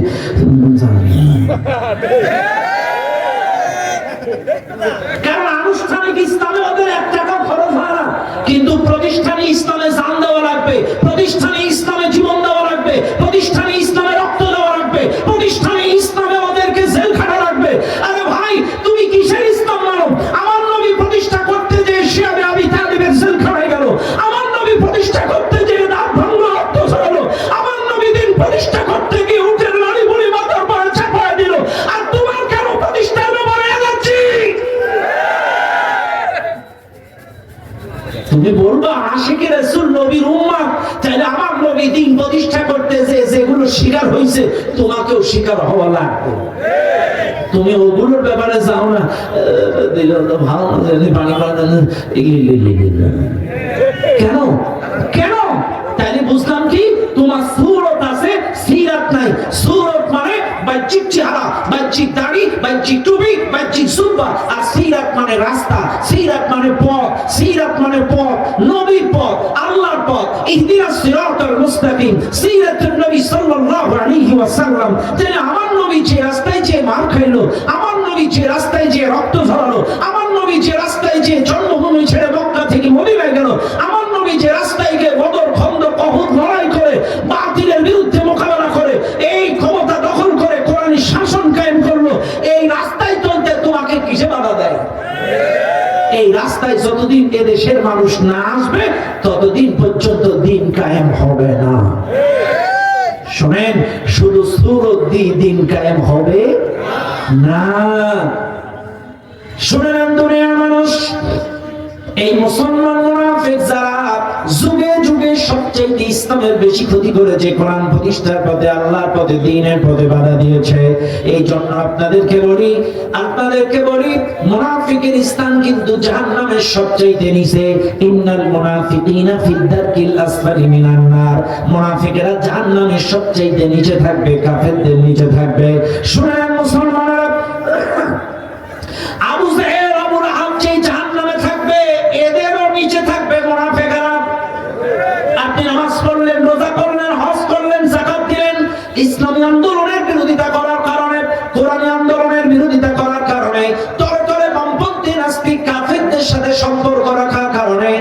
আপনার স্থান যদি কাফেরদের নিচে হয় সেটা ভালো না খারাপ? আরো জোরে বলুন। এই জন্য আপনাদের অনুরোধ করি, মুসলমান কখনো দ্বিমুখী চরিত্রবান হতে পারে না। তাইলে 2 নাম্বার, আল্লাহর পথে, হকের পথে, সত্যের পথে, কোরআনের পথে বাধা দিয়েছে যারা, মুসলমান মুনাফিক যারা। এবার আসেন 3 নাম্বার। 3 নাম্বার, আল্লাহর পথে, হকের পথে, সত্যের পথে বাধা দিয়েছে কারা? 3 নাম্বার, হকের পথে, সত্যের পথে, কালেমার পথে, কোরআনের পথে বাধা দিয়েছে তারা সেকুলারিস্ট যারা, নাস্তিক যারা। কারা কারা কারা? নাস্তিক। নাস্তিক ছিলেন আপনারা? চেনেন? নাস্তিক হচ্ছে আমাদের হার্কিক মজুমদার, নাস্তিক হচ্ছে শাহরিয়ার কবির, নাস্তিক হচ্ছে এই দেশের অনেকগুলো আছে। এরা কিন্তু সবসময় ইসলামের বিরোধিতা করে। এরা মুসলমানও আছে, কাফেরও আছে, তবে ম্যাক্সিমাম মুসলমানের মধ্যে যারা নাস্তিক, এরা মুসলিম মায়ের সন্তান, কিন্তু সবসময় ইসলামের বিরুদ্ধে, কোরআনের বিরুদ্ধে, হকের বিরুদ্ধে, সত্যের বিরুদ্ধে এদের অবস্থান। বামপন্থী কাফের বেঈমানদের পক্ষে ওদের অবস্থান। আপনারা লক্ষ্য করেন, এই যে হাফিজ মজুমদার, নিজুম মজুমদার, তার মানে নিজুম মজুমদার, আপনারা যদি ওই হাফিজ মজুমদারের কোন টক শো দেখে থাকেন, আপনারা দেখবেন হাফিজ মজুমদারের যত টক শো আমি জীবনে দেখছি, একদিনও আলেম ওলামার পক্ষে, কোরআনের পক্ষে, সত্যের পক্ষে কথা বলে নাই। তবে একদিন একটা আলেমের পক্ষে কথা বলেছিল, তার সেটা হচ্ছে গিয়াসউদ্দিন তাইরি। আমার জীবনে একটা বক্তব্য শুনেছি, সেটাও বলেছিল যে একমাত্র গিয়াসউদ্দিনই ভালো, আর সব বাতিল। রতনে কিসেনে? এই নিজুম মজুমদার একমাত্র গিয়াসউদ্দিন তাইরির পক্ষে কথা বলেছিল, আর কারোর পক্ষেও কথা বলে নাই। এরপরে শাহরিয়ার কবির দিকে তাকান, শাহরিয়ার কবির টক শোতে বসলেই এই হুজুররা রাজাকার, এই হুজুররা জঙ্গি, মাদ্রাসায় ইসলাম শেখানো হয় না, মাদ্রাসায় সব জঙ্গি ট্রেনিং দেওয়া হয়। কথা না? এই শাহরিয়ার কবির কিন্তু স্পষ্ট ভাষায় বলেছিল টক শোতে যে এই মাদ্রাসাগুলোতে জঙ্গি ট্রেনিং হয়। তাই এই নাস্তিকরাই ইসলামের বিরোধিতা করেছে টক শোতে বসে, আর এটার পরিপ্রেক্ষিতে এরা একটার পর একটা বিরোধিতা করেছে।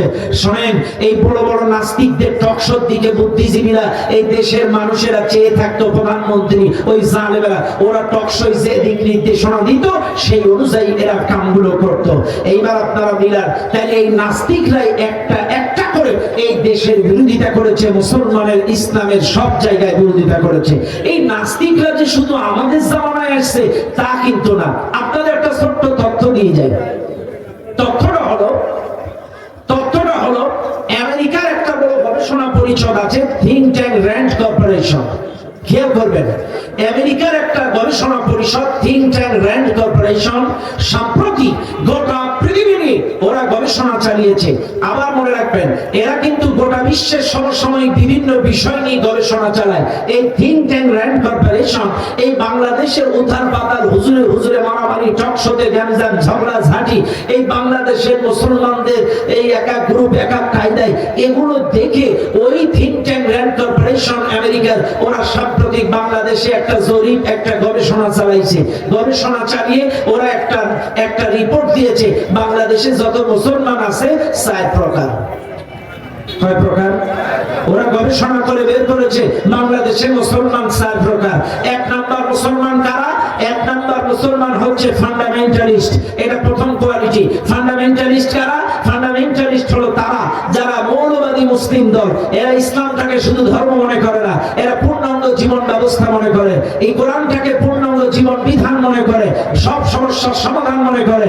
কাজী এই মৌলবাদী মুসলিম দল ওরা বসে থাকে না, এই পূর্ণাঙ্গ ইসলাম ব্যক্তি জীবনে, পারিবারিক জীবনে, সামাজিক জীবনে, রাজনৈতিক জীবনে কায়েমের চেষ্টা করে।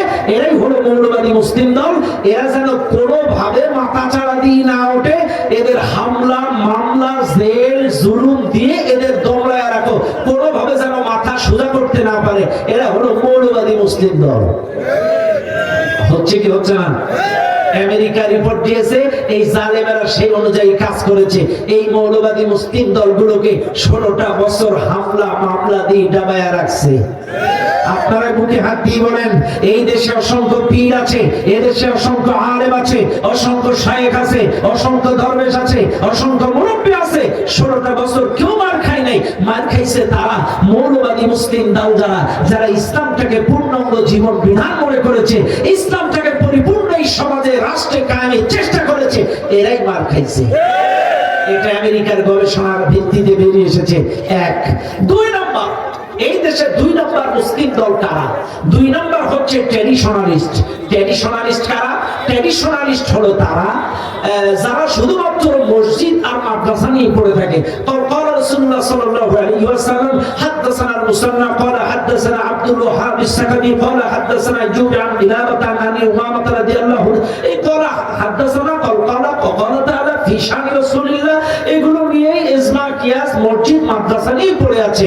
এদের দিক দুনিয়ার কোনো খেয়াল নেই, অর্থনীতির খেয়াল নেই, রাজনীতির খেয়াল নেই। রাগ করবেন না আপনারা। আজকে আমি আমাদের দেশের ধর্ম উপদেষ্টাকে ধন্যবাদ জানাই, আমার দেশের ধর্ম উপদেষ্টাকে ধন্যবাদ জানাই, কিন্তু এক জায়গায় আমি বড্ড মনক্ষুণ্ণ ব্যক্তিগতভাবে। কারণ মুফতি মুহাদ্দিস আব্দুল মালিক সাহেব যেনাকে বাইতুল মুকাররমের খতিব বানিয়েছে, আমি নিঃসন্দেহে তাকে বড় আলেম, একজন বুজুর্গ, একজন দরবেশ, একজন হক্কানি শায়েখ হিসেবে আমি তাকে সম্মান করি, শ্রদ্ধা করি। বড় মুহাদ্দিস আর কেউ হতে পারে না, এত বড় একজন আলেম। কিন্তু বাইতুল মুকাররমের মতো জায়গায় এইরকম দরবেশ হুজুর চলে না। রাগ করবেন না, বেয়াদবি মাফ করবেন। বাইতুল মুকাররম দেশে হচ্ছে কেন্দ্রবিন্দু, এখান থেকে গোটা দেশের মেসেজ যাবে, এক সপ্তাহ দিক নির্দেশনা যাবে। বাইতুল মুকাররম আমার নবী মসজিদের মেম্বার থেকে গোটা সামরিক বাহিনী পরিচালনা করেছে, যুদ্ধ পরিচালনা করেছে, মসজিদের মেম্বার থেকে বিচার করেছে, আমার নবী মসজিদের মেম্বার থেকে দেশ পরিচালনা করেছে, ওই সামরিক বাহিনী সবকিছু পরিচালনা করেছে আমার নবী মেম্বার থেকে। কাজে এই জায়গায় একটা চৌকস লোক বসানো উচিত ছিল যে সমসাময়িক গোটা দেশে সব সমস্যা নিয়ে সমসাময়িক মেসেজ দেবে মসজিদ থেকে। এমন একজন চৌকস লোক, কারণ ইনি নিঃসন্দেহে একজন বড় আলেম, বড় শায়েখ, এতে কোনো সন্দেহ নাই। কিন্তু এই জায়গাটায় এত বড় রাগ করবেন না আমার কথায়, অনেকে অসন্তুষ্ট হতে পারেন, কিন্তু অসন্তুষ্ট হবেন না। আরে ভাই, জিকির আজকাল দরবেশগিরি খানকায় চলে, সব জায়গায় চলে না। কথা বলেন না কেন? রাগ করবেন না, বোঝার চেষ্টা করবেন। আমি কিন্তু বিরোধিতা করছি না। এই জায়গায় অনতি বিলম্বে একটা চৌকস লোক দেন যে সমসাময়িক গোটা বিশ্ব নিয়ে কথা বলে। দরকার হলে শেখ আহমদুল্লাহকে দেন, দরকার হলে গিয়াসউদ্দিন সাহেব, চট্টগ্রাম বিশ্ববিদ্যালয়ের গিয়াসউদ্দিন তালুকদার, প্রখ্যাত আলেম, তার সাহিত্যিক ভাষার চৌকস জ্ঞান। Doctor BM. মফিজুর রহমান, যারা চৌকস জ্ঞান, গোটা পৃথিবী নিয়ে সমসাময়িক বিষয় নিয়ে যারা জ্ঞান রাখে, গোটা বাংলাদেশের সমসাময়িক বিষয় নিয়ে মেসেজ দিবে, এইরকম একজন দক্ষ, যোগ্য, এরকম একজন মানুষকে দরকার। কথা বলেন ঠিক না বেঠিক?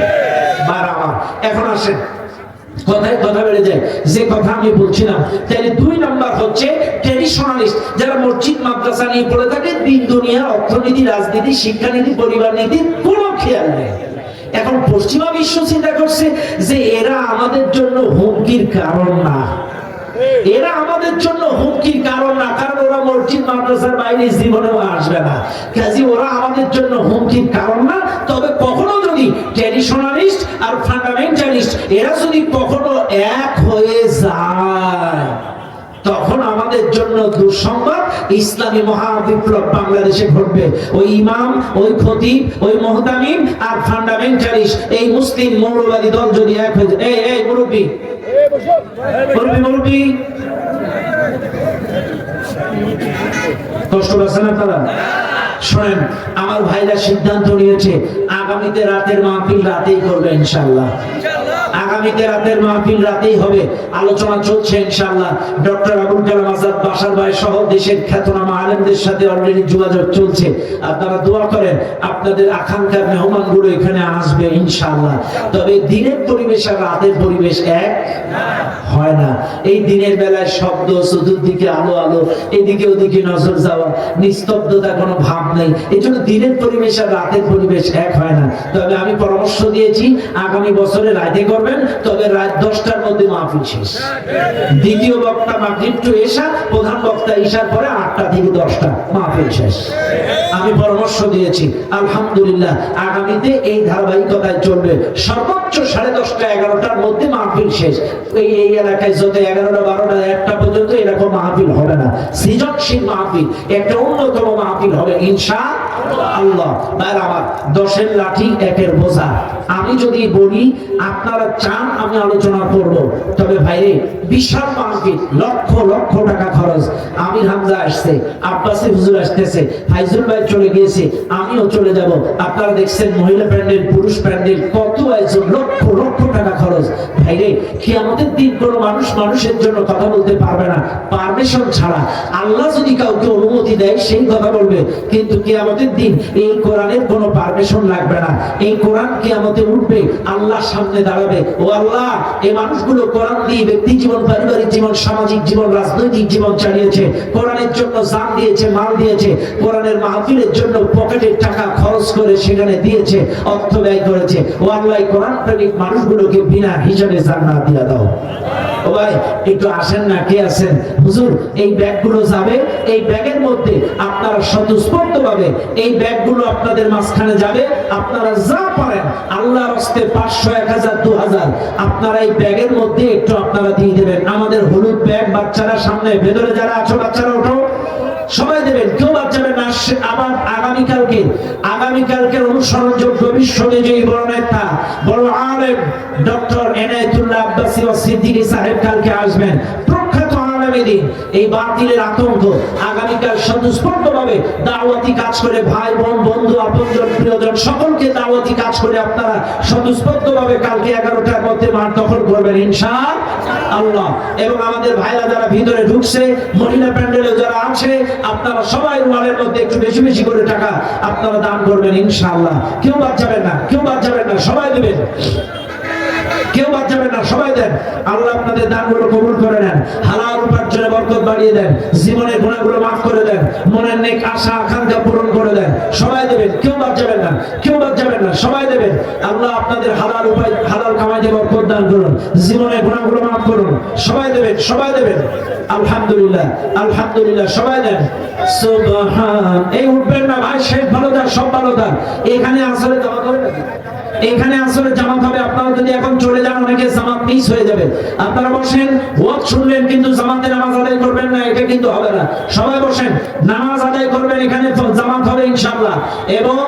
এবং দোয়া করে নামাজ পড়ে তারপরে এখান থেকে বের হবেন। কেউ যাবেন না, সবাই বসেন, সবাই বসেন, সবাই দেন। অর্থ একটু সবাই ব্যাগের মধ্যে দিয়ে দেন, কেউ মারুম হবে না। কোন সঙ্গী? মনমাঝি বাউরে হালকা। মনমাঝি খবরদার, আমার তরি যেন ভেঙে না, আমার নৌকা যেন ডুবে না। মনমাঝি খবরদার, 3.5 হাত নৌকার খাঁচা, মনমাঝি রে ঘন ঘন জড়া।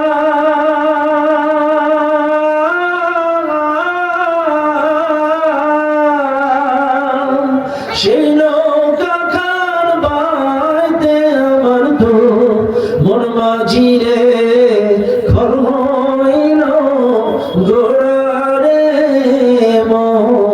মনমাঝি খবরদার, আমার তরি যেন ফেরে না, আমার নৌকা যেন ডুবে না।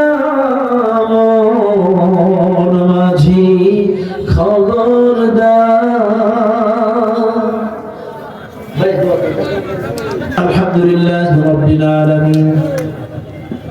ربنا ظلمنا أنفسنا وإن لم تغفر لنا وترحمنا لنكونن من الخاسرين. ربنا آتنا في الدنيا حسنة وفي الآخرة حسنة وقنا عذاب النار. حالتنا আমি গুনাহগার, তোমার দিনদার পরস্কার বান্দা বান্দীদের নিয়ে গভীর রজনী পর্যন্ত আজকের এই মাহফিলে যত আলোচনা করলাম, সুবহানাল্লাহ, আলহামদুলিল্লাহ, কোরআনের আয়াত হাদিস থেকে তেলাওয়াত করলাম, বাই চান্স যদি কোনো ত্রুটি বিচ্যুতি আমার জবান দিয়ে হয়ে যায়, আল্লাহ মাফ করে দিয়ে বাদ বাকি তোমার দরবারে ইলাহিতে কবুল করে নাও রব্বুল আলামিন। এর মধ্যে যত সওয়াব, রহমত, বরকত তুমি দান করেছো, সর্বপ্রথম দয়ার নবী, মায়ার নবী, বিশ্ব নবীর রওজা মুবারকের সওয়াব পৌঁছায় দাও। तमाम পৃথিবীর নিচে যত নবীর আহলে বায়াত, আত্মীয় স্বজন, সাহাবা, আজমাইন, তাবে তাবিন, শুহাদা, সালেহিন, যত মুসলমান শস্য পরিমাণ ঈমান নিয়ে চলে গিয়েছে, সকলের আরওয়াহ পাকের সওয়াব পৌঁছায় দাও রব্বুল আলামিন। আমরা যারা হাত তুলেছি, আমাদের মধ্যে অনেকের জনম দুঃখের মা নাই, আল্লাহ কত মানুষের বাবা নাই, আল্লাহ জানি না কবরের মধ্যে কোন অবস্থায় আছে রব্বুল আলামিন। ওই জনম দুঃখিনী মা বাবার কবর আযাব যদি হয়ে থাকে মাফ করে দাও, তাদের কবর আযাব ইচ্ছায় অনিচ্ছায় সগীরায় কবিরায় সে আল্লাহ যত গুনাহ করেছে মাফ করে দিয়ে কবরগুলো জান্নাতের বাগান বানায় দাও, কবরে শুয়ে জান্নাতের সুঘ্রাণ পাইতে পারে তৌফিক দান করে দাও রব্বুল আলামিন। তোমার কাছে ফরিয়াদ জানাই আল্লাহ,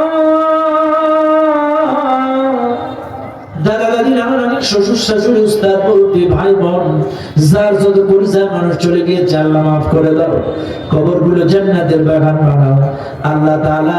তোমার কাছে ফরিয়াদ জানাই, এই বিশাল মাহফিলের আয়োজন যারা করলো আল্লাহ, দক্ষিণ টেপুপাড়া, মুকুটপুর টেপুপাড়া আজকে এই মাহফিল কমিটি, আল্লাহ মসজিদ কমিটি, মাহফিল কমিটিকে আল্লাহ তুমি কবুল করে নাও।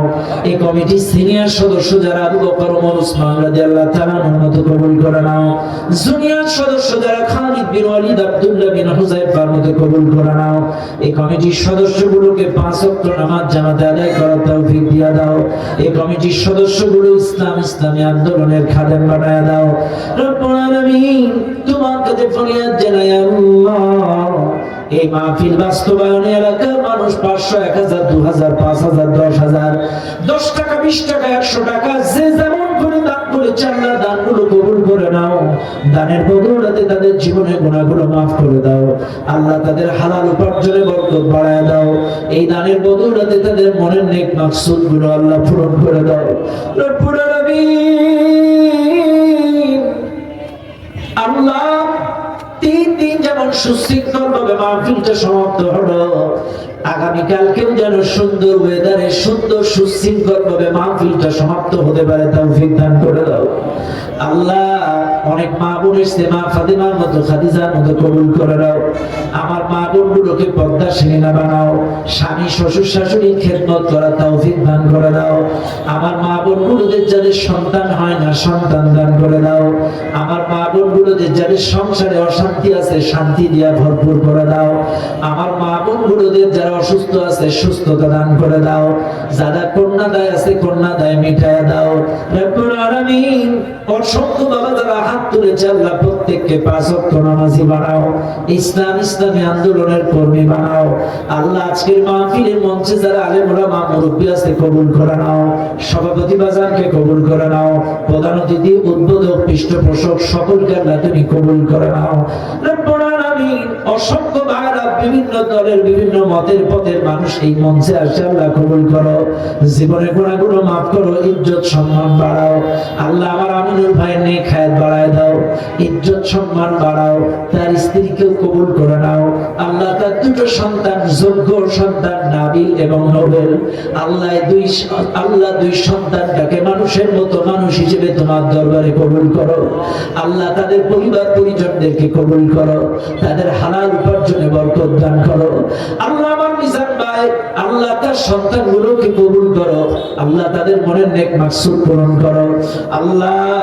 খাস করে মাহবুব তুমি তাকায় দেখো, এই মঞ্চে বা এই মাহফিল কমিটির সকলের নাম আমি জানি না, যেই বাড়িতে খাওয়া দাওয়া করলাম, বিশ্রাম করলাম, বাড়িওয়ালাকে কবুল করো, ওই বাড়ির উপরে তোমার রহমত বরকত নাজিল করো। এই কমিটির প্রত্যেকটা সদস্য সকলের নাম আমার মুখস্থ নাই, সকলের মনের নেক আশা আকাঙ্ক্ষা পূরণ করো রব্বুল আলামিন। প্রতি বছর যেন এই মাহফিলটা সুন্দর করে সাজাইতে পারে এমন তৌফিক তুমি দান করো।